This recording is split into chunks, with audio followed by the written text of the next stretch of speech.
See, Trump didn't just start winging it today or this week or this month. We all know that. He's been winging it for years. He tore up a nuclear deal. He started a war. He has no plans for what happens next. He seems confused, conflicting his own statements on a daily basis. And now he wants someone else to clean up the mess that he created. So, yes, if you are confused, you are not alone. Because clearly, the president of the United States is very confused, too.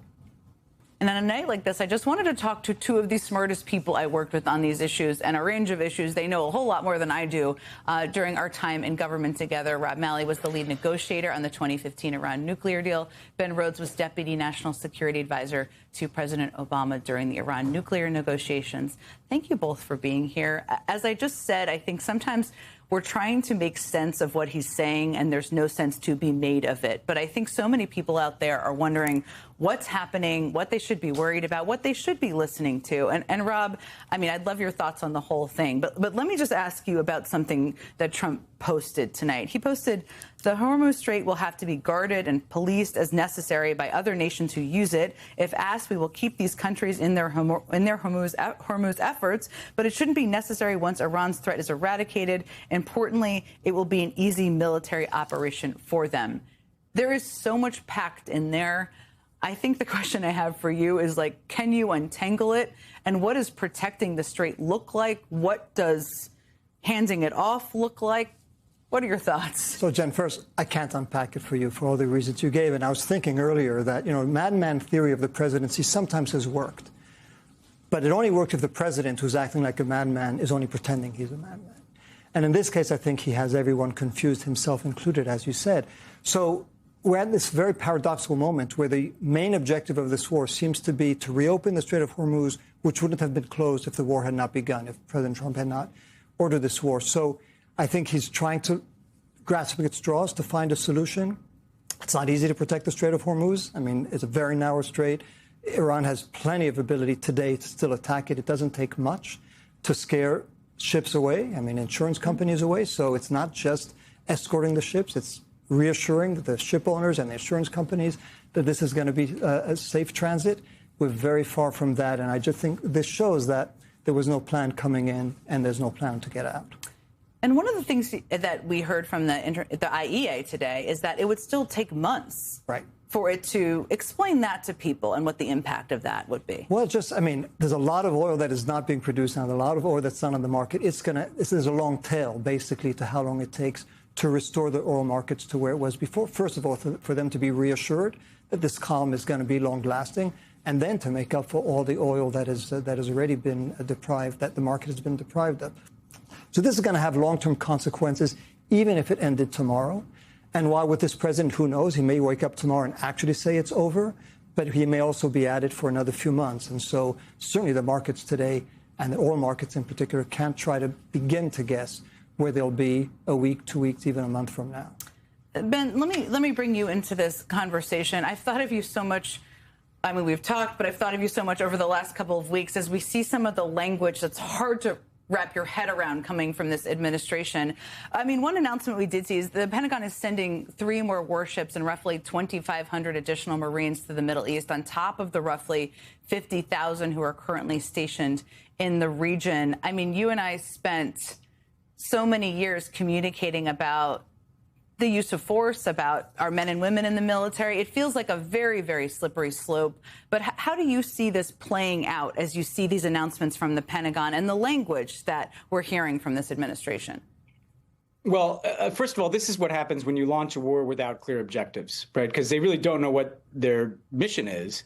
The language of the war, though, was regime change. And they can say it was to degrade capabilities. But importantly, Jen, the Iranians think that the war is about regime change.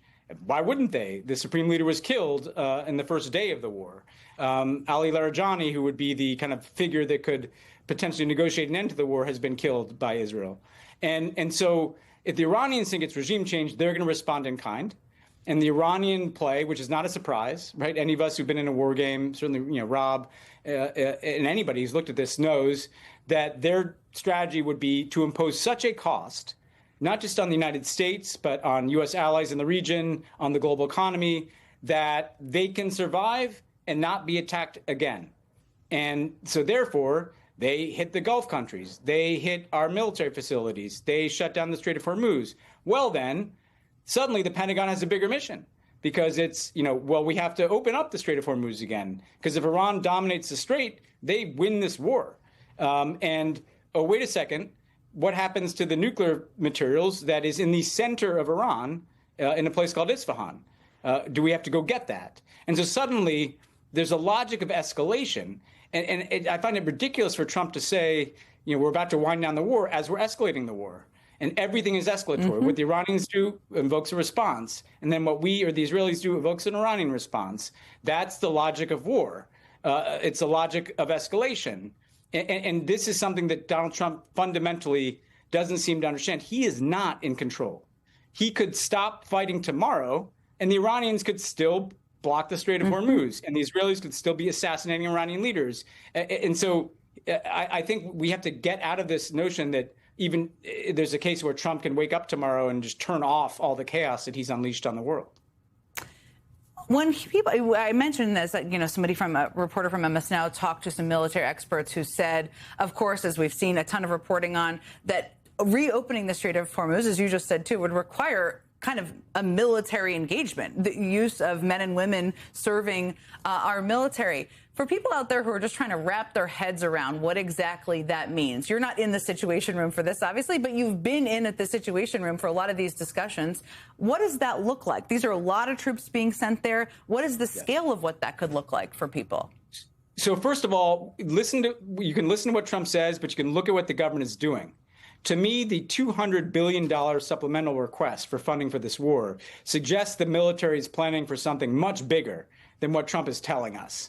Because that is, like you said, that's the cost of the Iraq war for more than a year, and the hardware they're moving and the units they're moving all suggest at least the potential for more operations. Now, if you talk about the Strait of Hormuz, to Rob's point, it's not just, it's whether or not a shipping company can be assured that a gas field and be operational, that the oil or gas can be loaded onto a tanker, and that the tanker can go through the strait without being hit by a mine. And then if you look at the terrain, this is difficult and sometimes mountainous terrain that Iran can shoot drones, Iran can shoot missiles, Iran can do small boat attacks, and all they have to do is hit one ship out of 100 to make people think that, okay, this is not secure.